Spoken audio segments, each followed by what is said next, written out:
So you think the euro is going to survive by implication? I do. I think it's going to survive, and I'm very bullish on the euro for a number of reasons. Notwithstanding all this sovereign debt crisis that we're all very well aware of, a couple of reasons. Number one, the one I just mentioned, which is that they now are going to have a unified, coordinated fiscal policy through this ESFS. Number two, it's never been economically driven. It's been politically driven, and the political dynamic hasn't changed. And number three is gold. The euro system has more gold than the United States. You know, we have our 8,133 tons. The euro system has over 10,000 tons. So they've got a backstop for their currency that China, Japan, UK, Brazil, and a lot of other countries, Russia, and other countries don't have. So I think they don't want to go to gold, and they'll only do it as a last resort. But the gold is there, so they do have something behind their currency. Well, they have 10,000 tons of gold and gold receivables. The central banks don't actually report how much they have in the vault and how much they have out on loan. Right. So we really don't know how much of that is really there and intact. And just like in the United States, where there's no independent third-party audit of the gold, to my knowledge, with the exception of a couple of European countries like Switzerland, there is no independent verification of how much gold really exists. Right. Well, I'm all for transparency. I'm all for independent audits. I think those audits should take place. I think that those statements should be released. They should come from independent parties. So I'm all in favor of that. Having said that, I have absolutely no reason to believe that the gold is not there. This notion that it's tungsten bars or it's...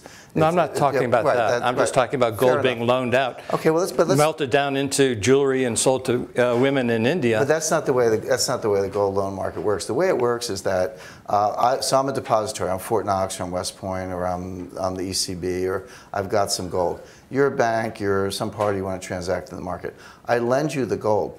But it's a paper transaction. In other words, I give you title to the gold. I now take a first perfected security interest in it.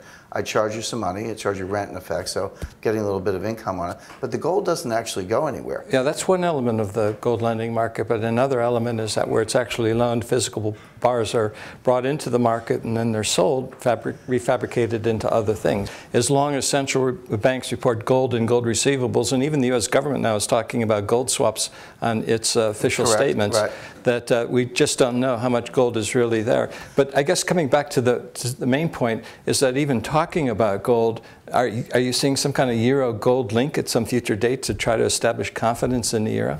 Absolutely. I mean, I've said all along that the first major currency to go to gold backing will be the only currency that anybody wants. You know, if the euro will move to gold, the only question in my mind is how. Will it be thoughtful? Will it be researched? Will it be studied? Will it be bipartisan in the case of the United States, the way we got to the euro? Or will it be chaotic and messy and sloppy and emergency decrees because people have lost faith in the paper money?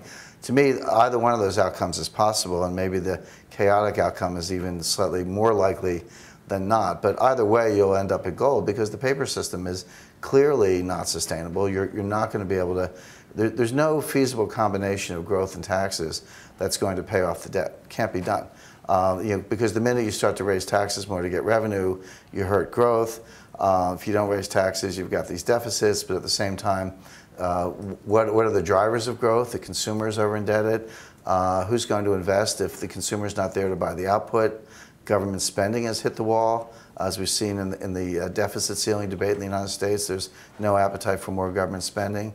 There's no appetite for more quantitative easing. They might do it, but the political bar there is extremely high. So what are you left with? The only thing you're left with is net exports. Mm-hmm. How do you generate net exports? You trash your currency. Mm-hmm. Well, how long can you trash your currency before people lose confidence in it completely?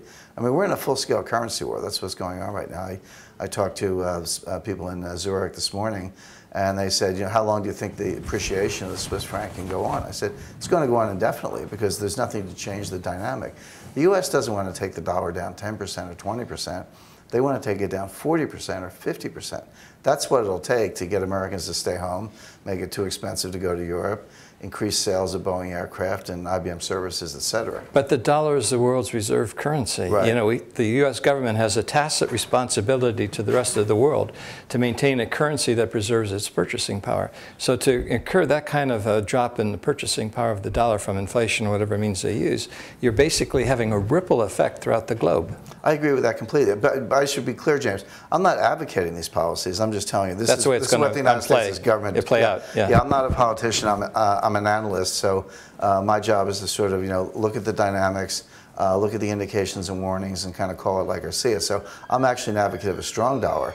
I would say that if we had a strong dollar policy and better economic policies and stronger growth, we probably would not have to go back to the gold standard. But because we're trying to trash the currency and because we're hurting growth, at some point people will lose confidence and you'll be forced to do it one way or the other. So it's, at least it's a good thing that we have the gold.